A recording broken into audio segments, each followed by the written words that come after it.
Hey everyone, Scott here. We are off this week as we make our final preparations to begin Season 2 of Kingslingers, but I wanted to leave you with something to listen to this week, so I thought I would release this bonus podcast episode of our Patreon-exclusive bonus podcast, Other Levels of the Tower. This episode has Matt and I looking at the adaptation of Stephen King's Misery. I think it's a really fun conversation and gives you a pretty good idea of what this bonus podcast is. So hope you guys enjoy it. And if you like this, there are 6 more episodes waiting on our Patreon feed. Just head on over to patreon.com/doofmedia and you can pledge at the $10 level and you get access to the 6 other episodes of this plus new ones coming every month. We're going to be recording our one talking about Dreamcatcher here in just a few days. So look forward to that. Hope you guys enjoy it, and we'll see you next week as we begin Salem's Lot in Season 2 of Kingslingers. See you then.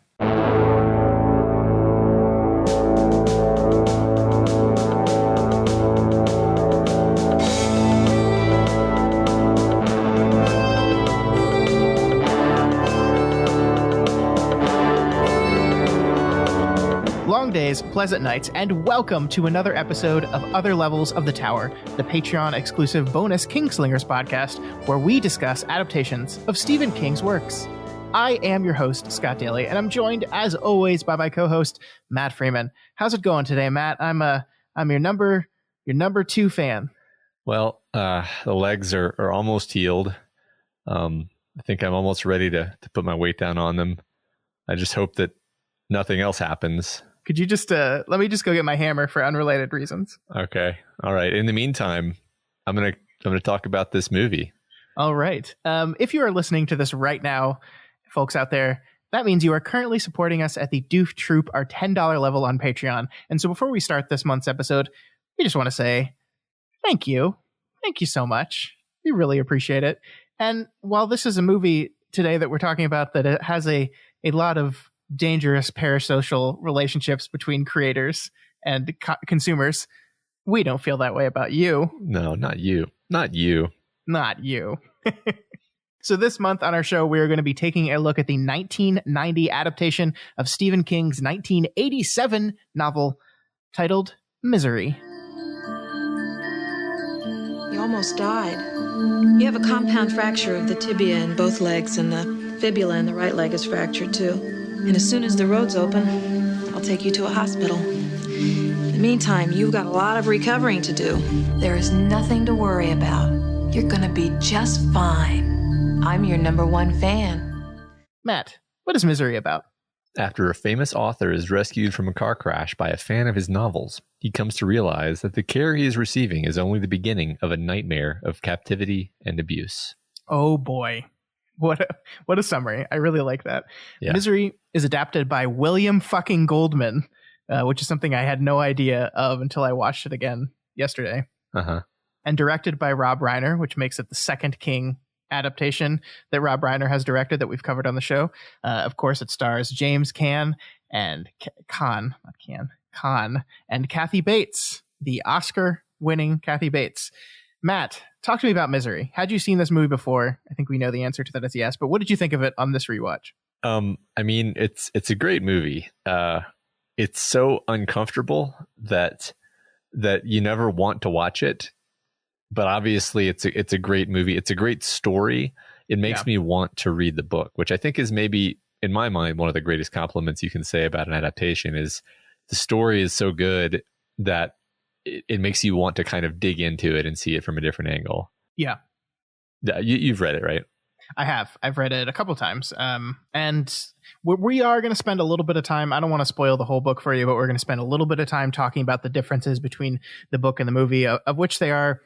It's not like huge stuff, but there are some significant changes between the book and the movie. And we'll spend a little bit of time on those. But I'm with you on this. This is a really, really great movie. It's a relatively simple movie in that there's not a lot of actors. It's a couple sets. But I think they take the material.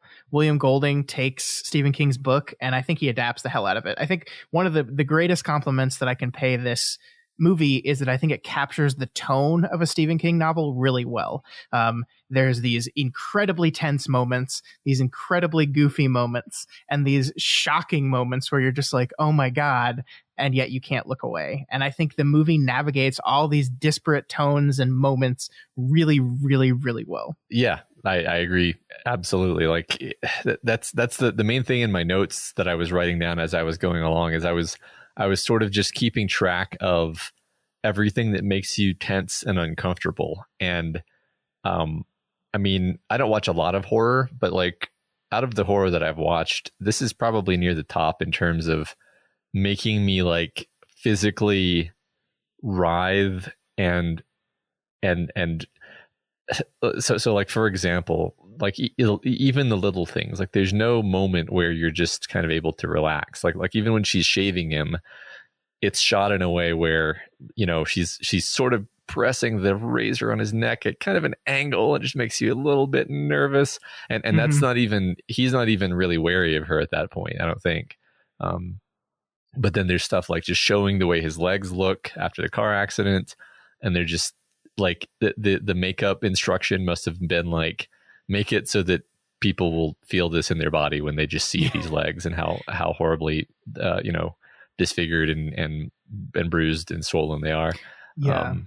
And then of course we you know, build until we get to the hobbling scene, which is like, I could not look at the screen. I say that completely honestly. I've seen this movie before, so I knew what happened, but I just was like looking like at a 45-degree angle to the screen, and I still felt like somebody kicked me in the nads.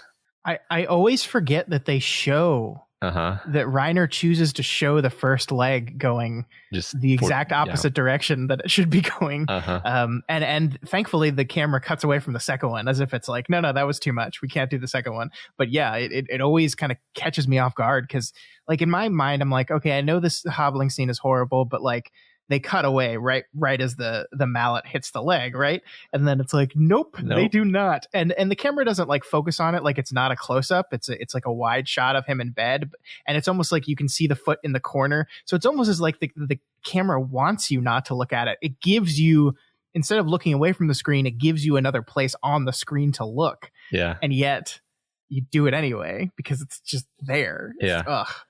I think it's brilliant actually that they cut away, because what they mainly cut away to is him screaming in the bed. And this is my thing I point out sometimes, like the best way to kind of connect your audience with the characters is to just show them experiencing the emotions. Yeah. And so you show the first thing, which feels like a physical blow to your body as you're watching it, and then it just shows. I think it shows her walking around too, but it mainly shows him and his, you know, very well portrayed, just reacting with complete, you know, physical shock and screaming, and that you feel that too, like you feel the impact, and then you feel his suffering as he's lying in the bed. Sure. Everything about it is perfect. I mean, the buildup is such an important part of it, though. Like, as you know what's going to happen, and he kind of knows what's going to happen, but he's like in denial about it. I mean, I guess that's just so much of the movie, though, is us kind of sitting with him as he's like, no, this can't possibly be the situation that I'm in, over and over again. Yeah. I mean, I kind of want to talk about how the movie slow rolls the Annie reveal. Because I mean, the first time I saw this movie, I'm pretty sure I had read the book already. And even if I hadn't, Annie Wilkes has just become in pop culture this like infamous person, you know, where everyone knows that she's psychotic and like the image of Kathy Bates holding up the hammer for the hobbling scene is like iconic, right? So like I've never watched this movie not knowing that she was bad, but I had fun kind of this watch, like putting myself in the perspective of a person watching this movie for the first time, a person who's not seen the book or not read the book, perhaps has not seen a trailer and just walked into a movie theater to sit down to a movie very aptly titled Misery. And like the way the movie kind of slow rolls the situation that Paul is in, I think is actually really wonderful. Because you're right. When you start out, like he's in this car accident, he like finishes his novel, is driving extremely fast and recklessly in the snow. There's this, I forget which song is playing, but this very like upbeat song is playing because he's like celebrating having finished this novel. And then he spins out. And what I love about that scene is that the music keeps playing, right? He's spinning out. The car is flipping. He's been in this terrible accident that almost killed him. And the music still plays, like this upbeat, like happy light rock music is still playing. I love I love the juxtaposition of that. It's so good. Sure. But so he's recognized by this woman, or he's saved by this woman, and she opens up calling him his number one fan, which is that's a creepy thing to say.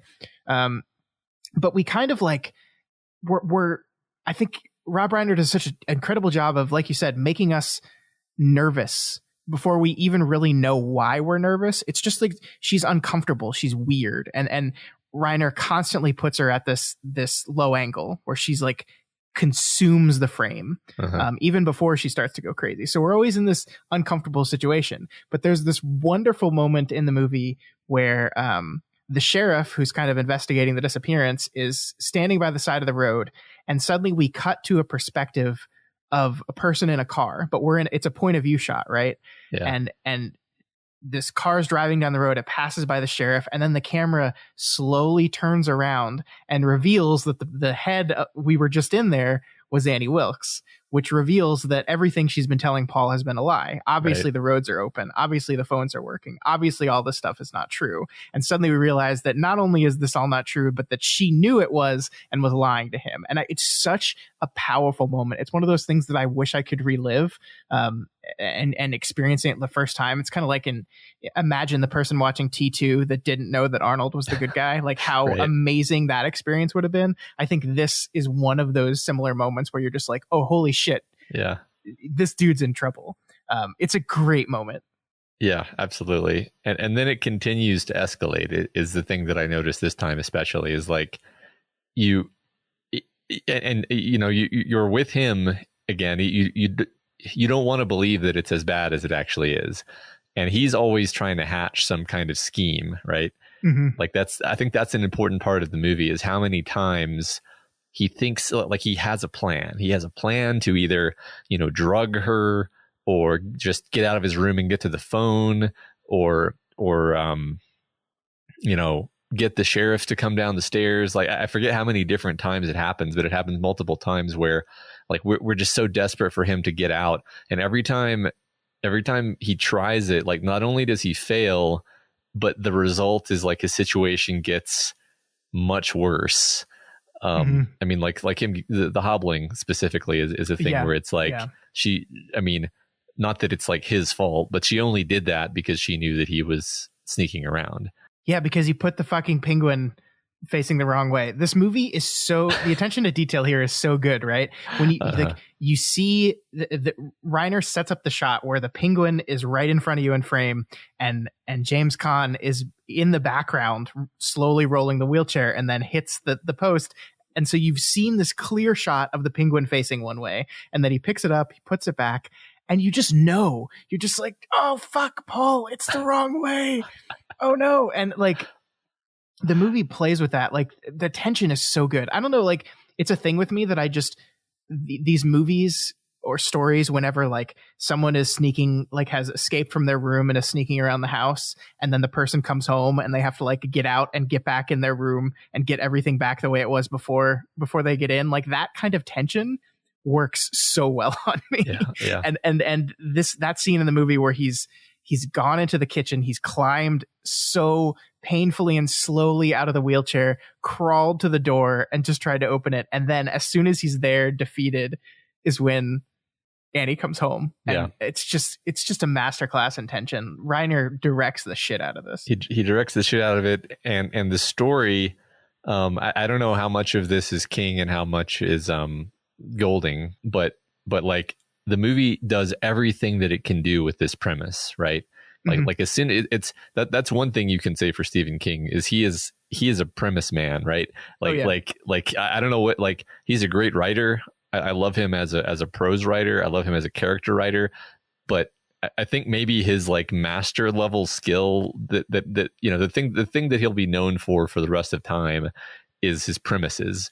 And the idea of writer is, taken in by obsessive, murderous fan who just wants him to fix the book that she didn't like. Yeah.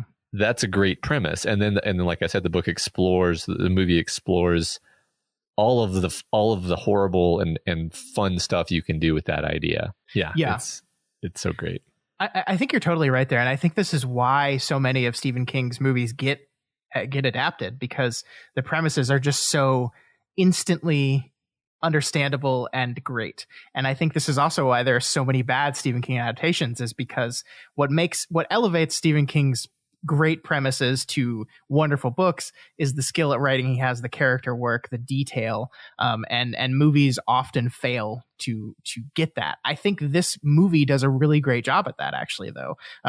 Obviously in the book you learn a whole lot more about Annie Wilkes. You learn, like, you get much more time. You spend some time in her head. You learn to understand who she is and the type of person she is. But with the limited time they had here, I think they did a really great job characterizing Annie Wilkes. She's this complicated character who, yes, is awful and is the antagonist of the movie, and you're kind of glad at the end when she's defeated and killed. There are moments in this movie where you kind of sympathize with her a little bit, right? Mm-hmm. Yeah.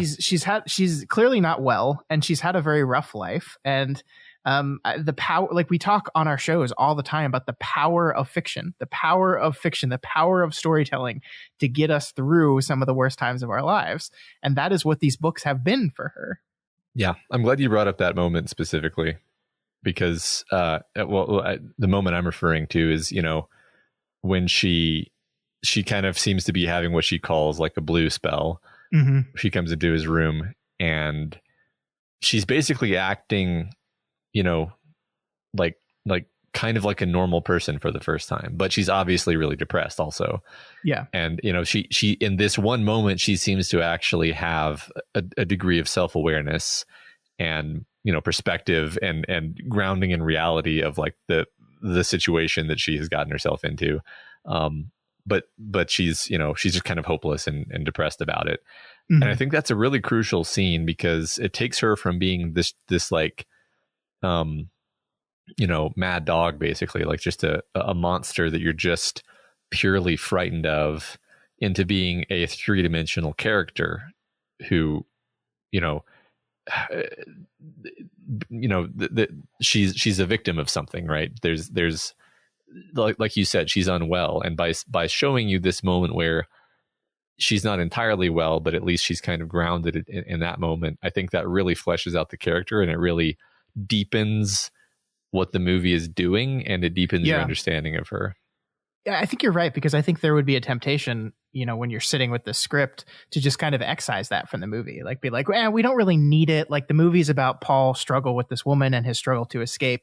We don't really need to understand her, do we? And you kind of imagine Golding like, no, I think we do. I think we do. And fighting for that. I think we need to understand where she's coming from, and on some level why she is the way she is. And it doesn't like, having sympathy for her doesn't mean you're with her and you're like, yeah, get your right ending. Like, yeah, like, respect be an obsessive fan, like, have ownership of the property that you consume, like, demand all the, like, you're never with her on that stuff, but you get it. And I do think if you're going to adapt a King work, I do think that's something you have to do. You have to make your antagonists understandable and real. You have to be true to who they are as people, because they're so rarely actual monsters. Right. And I think so many of the King adaptations lose sight of that a little bit and just go with the straightforward. Like, there's an easy version of this movie that's she's just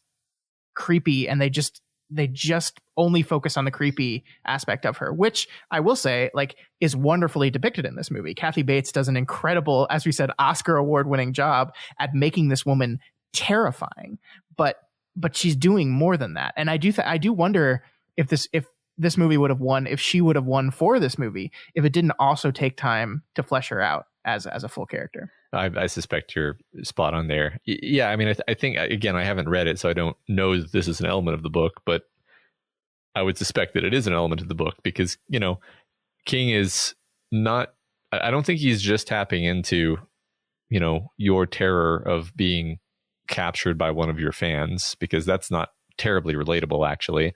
I think what is relatable is being a fan, like being a little, like I think we've all been a little bit of an obsessive fan. I think you and I have talked about this on other episodes where like we've struggled actually with the feeling of like how pissed off it makes us when they like ruin Star Wars, and we kind of feel like Star Wars is ours, and it's like, and then we're kind of like, okay, but that's kind of silly, but also it's kind of expected. it's I don't endorse the fact that I feel that way, but I sort of feel that way nonetheless. And so you can put yourself in this position, right? You can put yourself, or all the people who get really mad at George R. R. Martin for not writing faster. Yeah, that's what I was thinking about a lot. That George R. R. Martin, this and Patrick Rothfuss and all those guys who have been, promising these endings of series forever and ever, and we just get furious with them. Yeah, I mean, I it's part and parcel of the same thing. And I think you're right. Like there was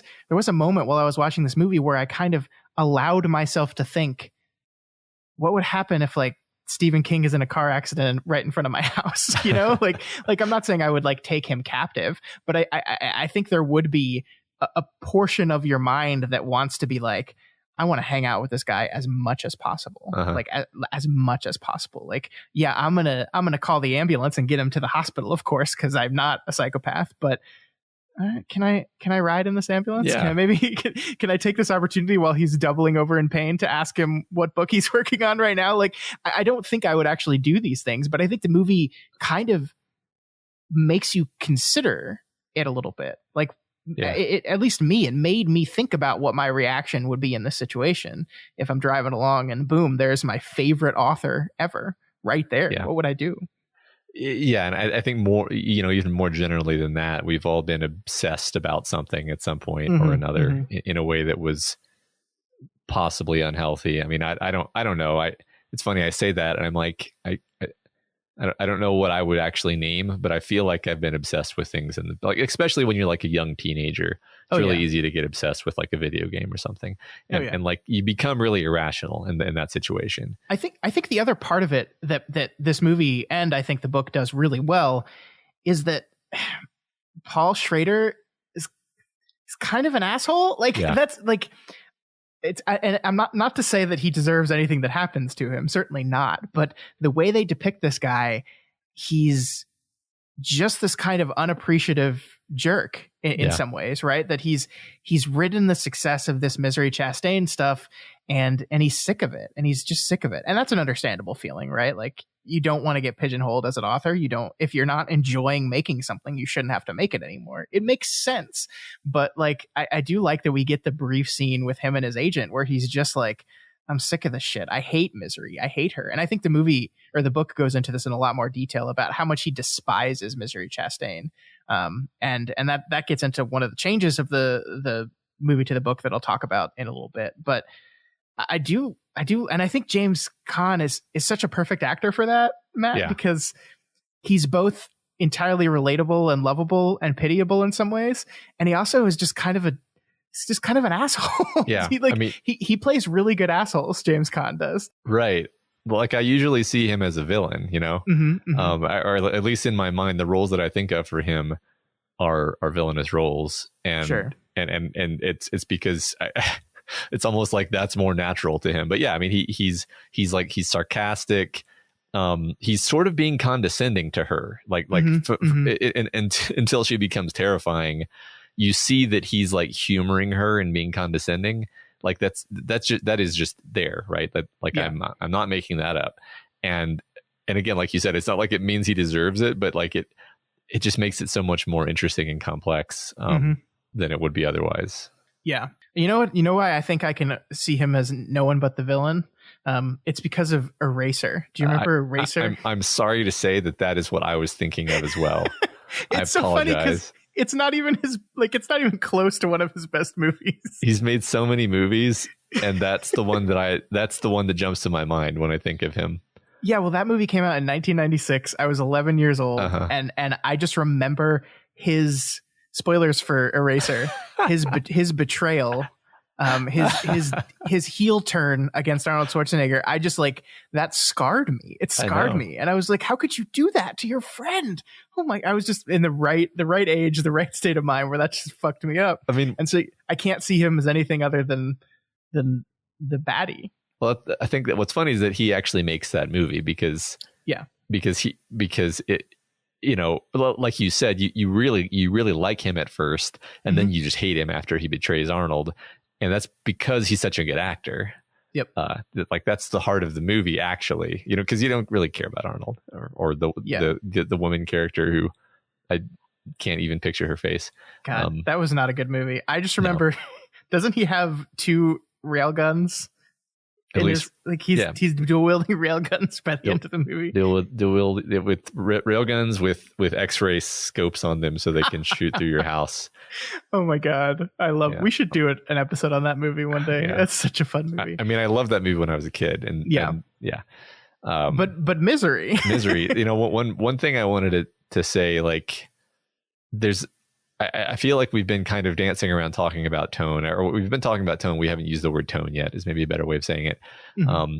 But what's funny is that the movie actually has a lot of comedy in it. Yes. It has basically a whole B plot, which is comic relief, which is the sheriff and his wife,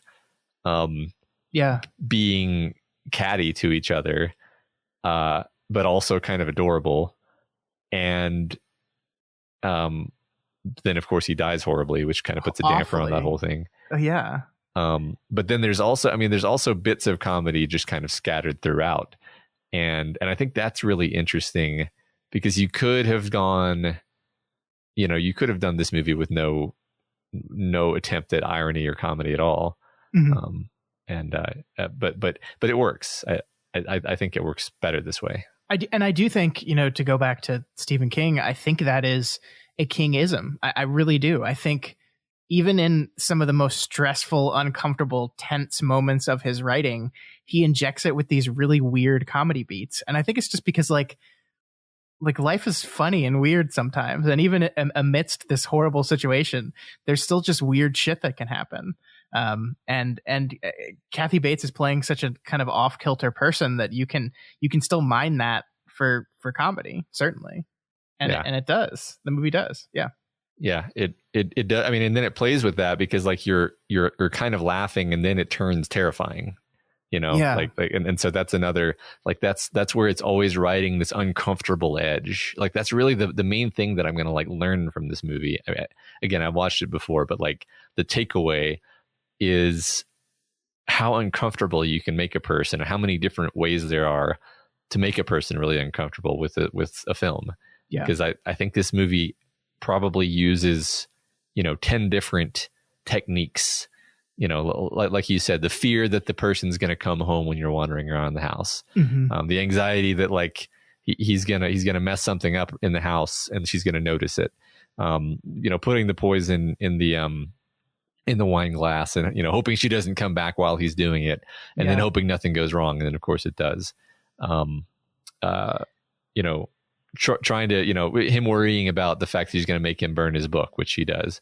I could just go on and on and on, right? Like there's so many situations where you're like, no, and it's just such a physically uncomfortable movie to watch. Yeah, definitely. And what works about the Annie Wilkes character and Kathy Bates' performance in it is that she's so unglued that you just can't predict how she's going to react to anything.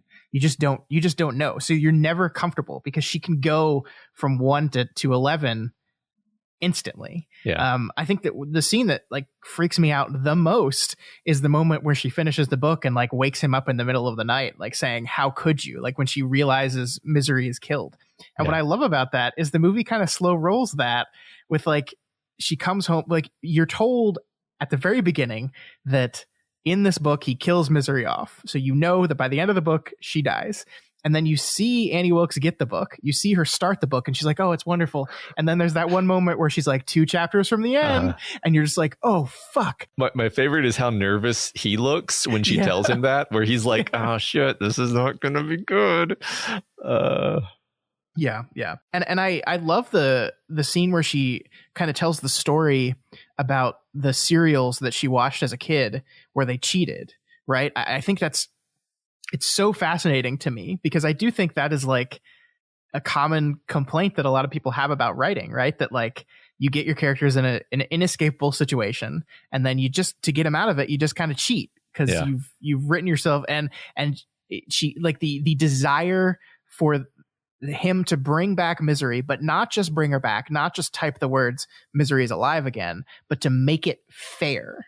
Yeah. I think is so, it's such a fascinating choice, and it's right out of the book. It's in the book the exact same way. And I think it's perfectly depicted here. It's such this fascinating thing that I adore the story for, that it like, she's going to make him rewrite this book. She's going to make him resurrect this character that he killed, but he has to do it right. He has to do it fair. He can't half-ass it. He can't just say, oh, she's buried alive. He can't say, oh, blah, blah, blah, this. He has to make it a believable, because like it's as much as she's unhinged, as much as she's a crazy person, she's also a reader, and she understands story on a level that all readers understand story. In that if you want to enjoy the book, it's got to feel real. It's got to feel fair. And I don't know. I love that whole thing. I think that's so, again, like genius on King's part, because Misery is alive to her. That's why she cares so much about this. Misery is her dear friend, and he's killed her dear friend. And now he needs to bring back her dear friend, but like words on a page that say Misery is alive don't accomplish that. It needs to be real to her. And like, well, what does that mean? Well, it needs to be coherent and consistent and clever, and it needs to be written in the right style. And, you know, like I love, you know, it's so like, again, like it's genius, because I don't think I ever would have thought, like, if this were my premise that came to me and I was writing the story, I don't think I ever would have thought of including a bit where she like throws away his first attempt and is like, no, this isn't up to your standard. like because you imagine that, like, oh, she's in awe of him. He's kind of a god to her. It's like, well, yes, but also she knows exactly what it should look like. Yeah. And when it's wrong.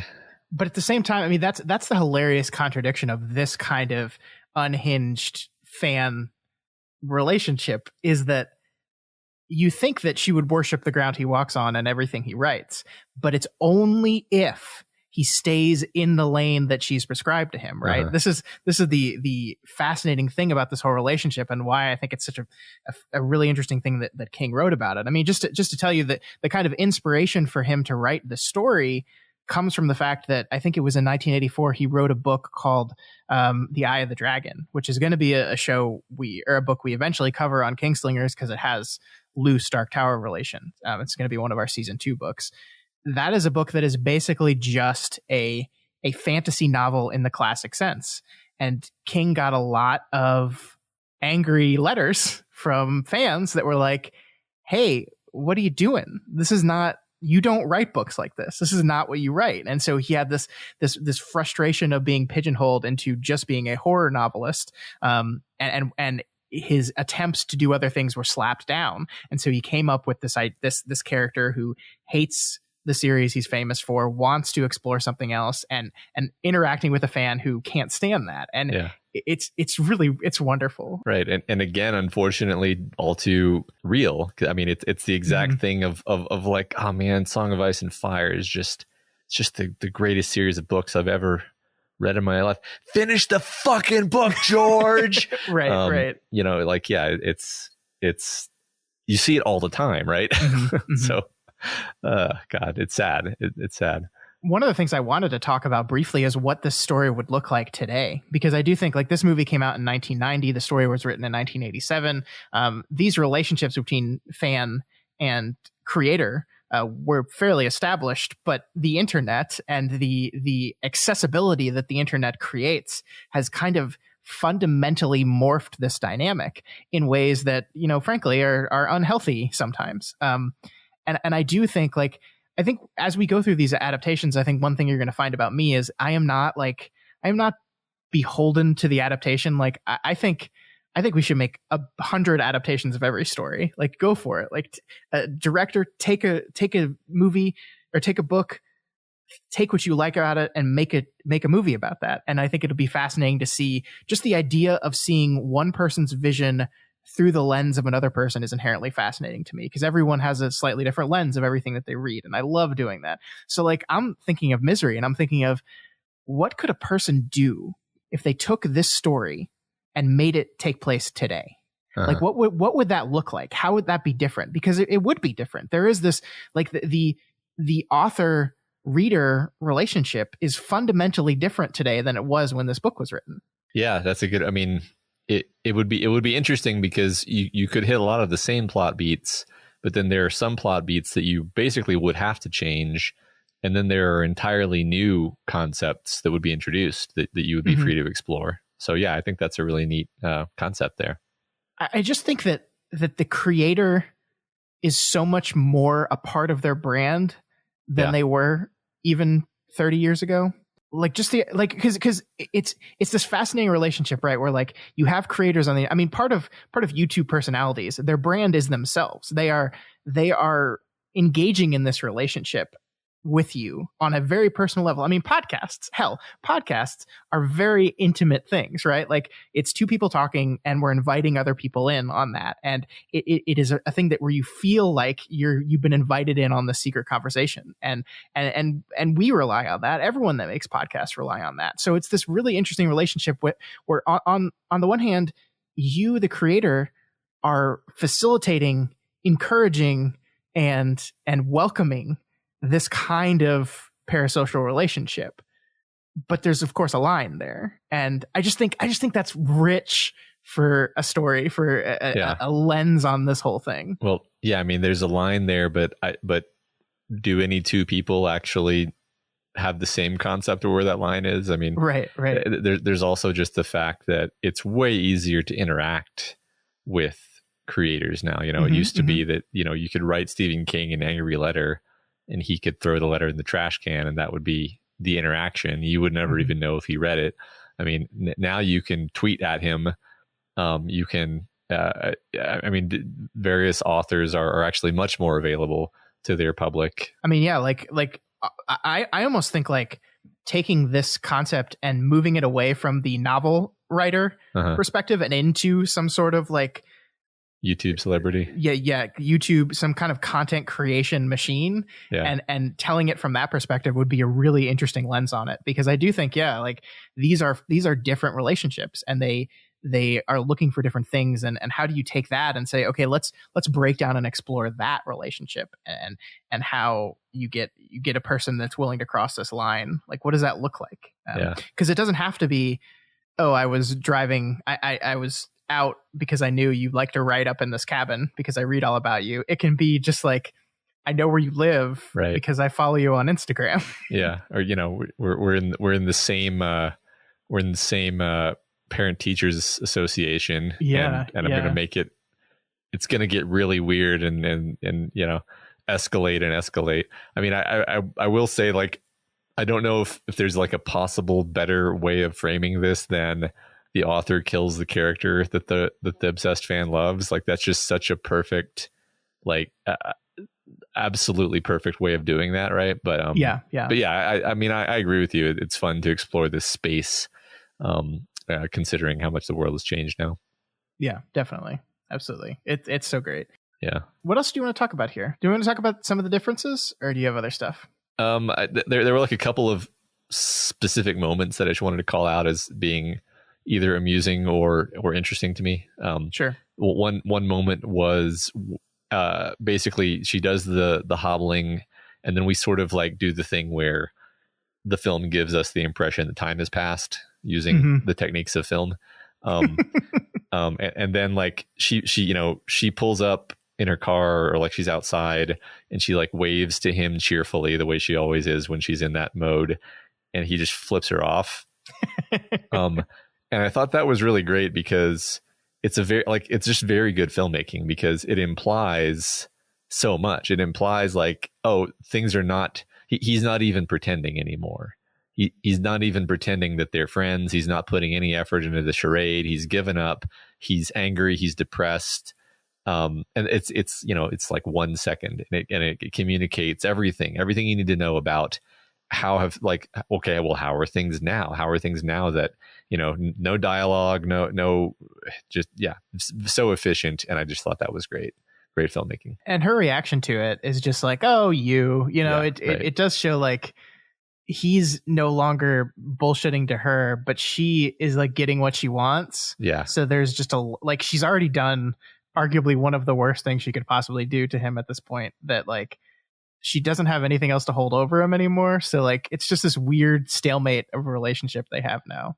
Yeah, like you said, he's not pretending, but she's not pretending that she cares how he behaves. Yeah, exactly. Yeah. It's so good. And then for a comedy moment, I just love there's a bit where she's standing by the window and she's just like ruminating out loud and just like almost like philosophizing to herself, and he's laying in the bed just kind of uncomfortably going like,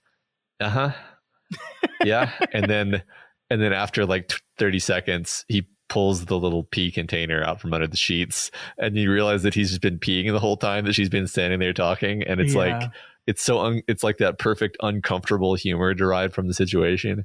Yeah, it's such a weird, because like, I mean, the whole experience is so weird, and she part of why she's so creepy early on is because she's so matter of fact about all this stuff. Like, you called out the moment where she showed his legs for the first time and how the makeup department really emphasized just how bad they looked, and she's just so like positive and like, oh well, I fixed him the best I could. Pretty good work if you ask me. Don't worry, you'll be fine. And you're just like, holy shit! Like he needs to be in the hospital right now. Look at this. And it's just this constant disconnect and uncomfortableness between what is happening in him internally and what is happening in her externally. And it's so good. Rob Reiner, such a good director. That's a really good point about the legs, because that whole time you're thinking like, those look like they need like pins and some real attention, and she just kind of slapped some wood on there. Like she said, he had 2 compound fractures, which means bone was poking out of the skin. So she had to set the bone, like sew the skin. And like, and there's not a cast on there. Like, no, it's just there's splints. Yeah. And then he's moving around so much. Oh like, gosh. I mean, God. When he falls out of the chair. Oh God. Yeah. It hurts so bad. I know. God, I love this movie. Yeah. That's all I had in terms of specific stuff I wanted to talk about. Just such a dense, such a well-made movie. Okay. So one of the big changes from the book that I wanted to talk about is that Paul gets addicted to the opiates that Annie is giving him throughout the course of the book. She basically, and she uses his addiction against him, right? One of the things she does is that like, to make him, instead of threatening him with violence to make him burn his book, she just threatens to take away his pills. And by then he is just hopelessly addicted to these pills. And I think that's actually really important to what the book is doing, because, per Stephen King himself, he considers Annie a symbol, a metaphor for his drug and alcohol addiction. That like, booze is Stephen King's #1 fan, but it loves him to death. Like it's this thing that like loves him so much and is trying to give him so much, but is just being entirely damaging to him. And that's what he sees Annie as. So it's this thing where he's taking this movie that is essentially about the creator and consumer relationship, but he's layering this other complicated thing on top of it. And I kind of understand why in the movie they were just like, I don't think we have the bandwidth to pull that off. I don't think we have the space in this 2-hour movie to really delve into this other layer of what the book is doing. But it is a part of the book that I really, really love. And there was something lost in the adaptation here. Yeah. I guess I briefly was surprised that the movie didn't go that way, because I know, about how Stephen King tends to work those themes of substance abuse into his books. I think, that this is something I've been thinking about recently in terms of like how different mediums with different sort of time limits just require different amounts of brutality in terms of killing your darlings. And I think they probably just had to say, like, look, we just can't fit. Like, if you're going to have the theme of the pills, you have to do everything that comes with the theme of the pills. Sure. And that's too much. So yeah, I can see why they chose to sort of really downplay that as an element. Yeah, but this is kind of why I instinctively love the concept of adaptation, though, because I do think you could get another writer and another filmmaker who looks at this movie and picks out that as one of the most important things and decides to tailor a whole movie around that central metaphor of Annie as drug addiction. Yeah. And that would create a different film. And I'm not saying it would be a worse film or a better film. It would just be a different film. And I would watch that movie. That sounds really interesting to me. So yeah, I completely understand why they removed it, but it is, I think, pretty key to what the book is doing. And I mean, it's part of like the end where, you know, Paul has survived this thing. In the book, by the way, his foot is not like hobbled in that way. She chops it off with an axe. And so like, that's pretty significantly different as well. But at the end of the book, he is struggling. He's still addicted to pills. I think that he is similar to what the movie does, where he's kind of still seeing her everywhere and like still constantly like worried that she's going to be around every corner. He's like living with that fear. But here's another big change, Matt, that I want to talk about, because I think this is really important to what the two different things are saying. In the book, he doesn't burn the copy of Misery's Return. He binds a bunch of papers together and makes Annie think he's burning a copy of Misery's Return, but he saves it and then he publishes it. And it's a huge hit because like people have heard of the story surrounding the book, so they want to buy it even more. And that's so interesting, right? Because like in the book, it's almost as if saying like he's recognizing that he's that you know, departing from these characters was maybe a mistake. Like one of the things about the book that I really like is that it will actually cut to pages and pages of Misery's Return, the book. We actually get to see like part of what he's writing. And I don't know if you caught in the movie, they mentioned that the N was broken on the keyboard, and that Annie was filling in the N's for him. And so in the book, that's true. So you see the way the type is done, it's done in typeset like it's on a typewriter, except it has manual N's filled in everywhere there's an N. And then as he's typing, more keys keep breaking down. So she's filling in, like, so more and more letters are filled in with the added letters. And I think that, like, just from a structural perspective, that adds this kind of increase in tension as the typewriter is like falling apart as he's getting closer and closer to the end of the book. Well, it also gives a sense that she now has a degree of authorship in this thing. Right, exactly. Because, you know, there's got to be some words where it's just missing too many letters and she kind of has to make a call on what she thinks that is. And then, God, that's such a darker ending to imagine that he keeps the book and then publishes it and just sort of keeps this cycle going. Because I mean, really, I mean, all things considered, the end of the movie is downright heartwarming compared to that, because, you know, he successfully ends that part of his life and rejects it completely. Yeah. And, you know, he's got a limp now and he's terrified of, you know, he's traumatized, but he moved on. That was the important thing. He moved on to his next, you know, book that he wanted to write, that was important to him.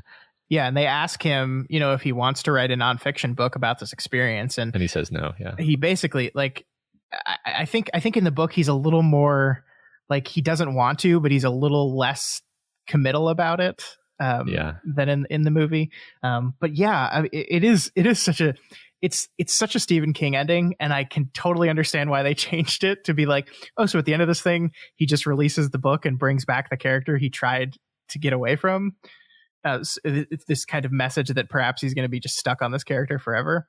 Such an interesting choice. It is. It's just such a satisfying moment when he, you know, because the whole movie he's been trying to get one up on her, and every single time he's been failing. And this is like his last chance. And the brilliancy of it is that it's a reversal of something that that she, you know, did to him. Yeah. You know, he's burning the thing that she most cares about. And I love the match and everything, like the the one single cigarette that he smokes and how that's brought in. That's just delightful. Reiner does such a great job with the introduction of that stuff, right? Like the movie opens with this extreme close up of the match and the cigarette sitting on the tray, and then the Dom Perignon sitting on the tray, and the detail of him like picking up the cigarette and like lighting the match with his finger, like flicking. That's so cool. It's just this like thing. It's the movie starts with this so incredibly focused detail, and it's because it's setting up this moment at the end. Mm-hmm. Yeah, I mean, what the book kind of says in a way is that at the end of the day, Annie Wilkes wins because the thing that she wanted more than anything was to bring back the character that she loves, and she succeeded in that. She does not make it out of the book alive, but just like in the movie, but she succeeded in bringing misery back. Yeah, I mean, I'm so horrified by this metaphor of her as the drug addiction, because it's like the book, if you know, from what you're saying, the book ends with him literally addicted to pills, and the book, which she had some authorship of as a metaphor, right? As you know, like King has said, you know, I believe he said like cocaine wrote Tommy Knockers or something, right? Mm-hmm. Something like that. It's like, yeah, well, Annie Wilkes wrote part of Misery's Return or whatever. Yeah. That's so much. Yeah, that's so much darker. Yeah, and I will say, like, to be 100% clear, the book does end with him like getting a new idea for a novel, and the book ends with him like weeping about the fact that, because he publishes this book and then he has writer's block. He can't think of anything else to write because he's traumatized and addicted to pills. And so the book ends with him like getting this new idea, and he's very happy about getting this. So it is a little more hopeful, but still Misery's back now. Like, so he's going to get more emails and more letters and more questions about when's the next Misery book coming out. Now that you brought her back, when's the next one? When's the next one? When's the next one? Yeah. And you're right. The addiction metaphor I think is apt because, you know, even if you break your addiction, as Stephen King has successfully done, it is always there. You can't ever really kill it, and you can't ever really kill Annie Wilkes. She's there, just around the corner, because you will always have a number one fan. Yeah.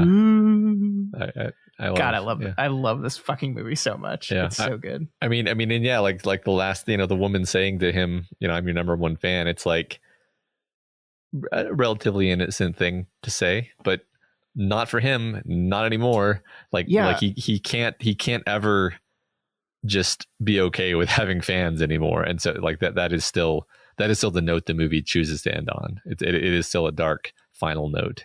Yeah. I mean, isn't that such a wonderful turn of phrase that the movie like co-ops into being this horrifying thing? I mean, if you think about it, it's such a good statement because the way that statement is structured implies ownership. Like it's not about you, it's about me, right? Like you are declaring yourself someone's number one fan. Yeah. It's not the first thing you say to someone is not, I love your books. Your books mean a lot to me. It's I'm your number one fan. It's all about me in this relationship. I'm the most devoted. And also something that I'm pretty sure this is true. And if it's not, someone please correct me, but I'm pretty sure that the word fan is, you know, short for fanatic, right?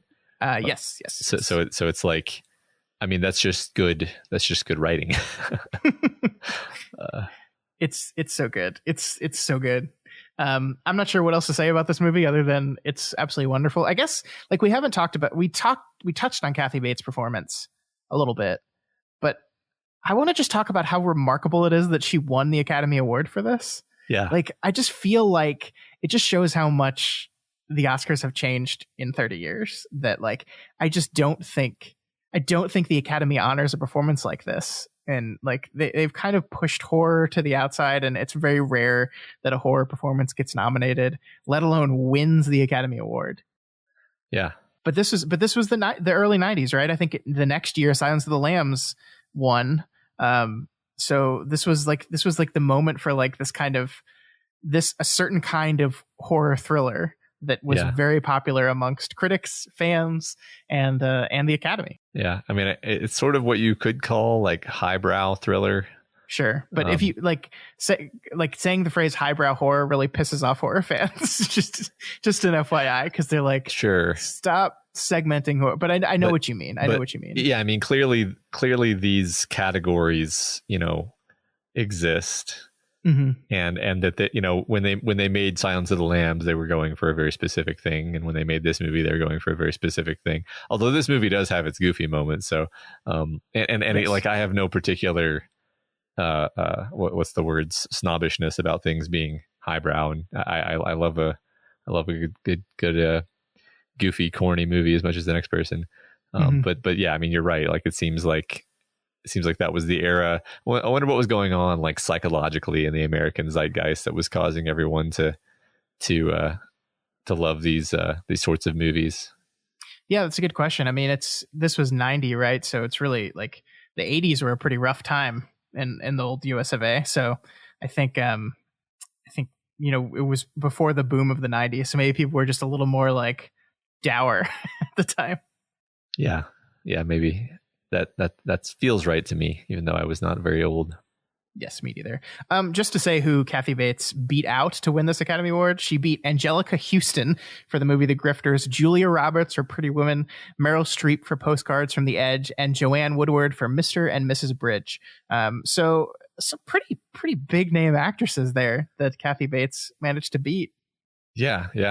Big name actresses, although on the other hand, Pretty Woman is the only movie out of those that I really recognize, but still, I mean, that's another classic. Mm-hmm. I wonder if sometimes, I don't really understand how the voting in the Academy works, honestly, but sometimes I wonder if they're just like, we need to recognize how great this movie is, but we can't give it like Best Picture. so how do we do that? And like, okay, well, recognizing Kathy Bates as being the thing that makes this movie as good as it is probably a kind of a suitable proxy for that. Sure. Yeah, crash course on Academy voting. Each of the different divisions of the Academy votes for their categories. So like the people who vote on actresses are actors. The people who vote on directors are directors, cinematographers, et cetera. So it's not like the whole Academy gets to make these decisions. The only category that everyone gets to vote for is Best Picture. Maybe it was as simple as, I mean, that's really interesting because it makes me wonder, like maybe it's as simple as actors are the people who look at that performance and know better than anyone how masterful it is and how hard it is to do. It's the old game, recognized game. Exactly. I don't know. It's just a theory. Yeah. The last thing I'll say about this, and the reason I kind of love it, is this is not a subtle movie, right? I mean, this is like every time Kathy Bates is on screen, we got this brutal low angle, this terribly freaky music. yeah. It's a very unflattering angle, and it's this horrible, like bombastic, creepy music. It is not a subtle movie. This movie wants you to know how to think, and I don't think Stephen King is a subtle writer either, right? I think King, if he wants you to feel something, he's going to make you feel it. If he wants you to know something, he's going to make you know it. Like, I just don't think that's his bag. So this is, I think, another way in which the movie and the book align pretty well in my mind. And I don't mean that as a criticism at all. I think you don't need to be subtle in some of these moments. I mean, lately, maybe it's just because we've read The Whole Dark Tower and I'm really gung-ho for King right now, but I'm kind of starting to feel like subtlety is overrated. Like just communicate what needs to be communicated. Yeah, I mean, there's like, I think we're finishing this week. We're finishing The Dark Tower, and I think we've got a lot to say about the way that story ends and what it means to us. But yeah, the themes of The Dark Tower are not subtle. Like he's kind of, at one point he has Stephen King himself just tell you what they are. Yeah. So yeah, I mean, he's just not interested in that, and that doesn't make it bad. It's just it's a choice, and I do appreciate that in this adaptation they directed it. The camera work matched the unsubtlety of the writing in that regard. The music is one final thing that I did not mention that I meant to, where it like you said, it's barely music in some cases. Mm-hmm. Like it's atonal like what's the word, like just strings doing semitones or something. Yeah, like it's horrible. It's very, it adds to the discomfort of everything else that's happening. Definitely. I think it works really well. Again, not subtle, but very effective. Yeah. One more thing to say. One more little piece of trivia. The original idea King had in this book was actually that it was going to be a short story. And the idea that he had is Annie was going to make him write this story. And then she said she had the pig named Misery, which is something we didn't talk about at all, but she's named her pig Misery is just so fascinating. Yeah. But, and so she said, once you finish the book, I'm going to kill the pig and I'm going to bind the book in the pigskin. And so your book will be bound in pigskin named Misery. And she's like, how perfect is that? And then he finishes the book, and his original plan for the ending of the short story was, then we cut to the book and you see the pig standing nearby and you realize that the book was not bound in pigskin, but it was bound in Paul Sheldon skin instead. Which is like a fun, amazing short story ending that I think Stephen King is smart enough to realize you just can't do in a novel because people will riot. It's like, I mean, geez, people freaked out at the end of Cujo, like killing off your main character at the end. Like, I think that's the thing, is it's shocking, but it's not clever. Yeah. Whereas the way the story actually unfolds is elegant. Yeah. Yeah, he's a smart guy, that Stephen. Who knew? He is a smart guy. Well, that's it for Misery, right? I think we said everything we wanted to say. I think so, yeah. Great movie. I'll just give one final shout out to Richard Farnsworth's Buster, who's the kind of bumbling sheriff that manages to be the only one to figure it out. Like, he's played so goofy and bumbling, but he pieces everything together himself. I love that. I love it so much. Yeah. Hey, it's yet another gunslinger. Yeah. And he meets a terrible end. Yeah. What is it with adaptations of Stephen King books in which a character travels a long way to save you and then immediately on entering the situation gets shot or killed? Or hit with a croquet mallet. I think he just recognizes that as a good way to give you hope and then take it away, which is the thing that happens over and over and over in this book specifically. Yeah. It's a great way of kind of, because the audiences are smart and attuned to how stories work, right? And so, like, you immediately think, this is it. It's Buster. We're playing this B plot the entire time, and he's going to swoop in, and it's going to be him that saves him. And then that's ripped away from us. Yeah. And in fact, what's funny is I forgot how this ended specifically. So I actually forgot that he died. Like, I thought, while I was watching it, I was like, okay, I guess he just leaves, and then they have the showdown with the burning the book and killing her with the doorstop and everything. I totally forgot that he died. So that's how much of a surprise it is it exits your mind. Rest in peace, Buster. Yep. Rest in peace. Feel sorry for his poor wife. Yeah.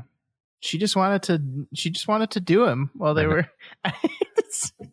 the two old people just sit in the car, and then she just starts massaging his thigh. It's the greatest thing ever. I know. It's great. When we're in this car, you're my deputy. Oh my gosh. All right. So that is it this month on this level of the tower. Next month, we're going to a different level of the tower. What movie are we talking about next month, Matt? Next month, we're talking about The Langoliers. Oh boy. The Langoliers is a made-for-TV, we'll call it a miniseries. It was 2 episodes long, so it's a 3-hour kind of extended thing.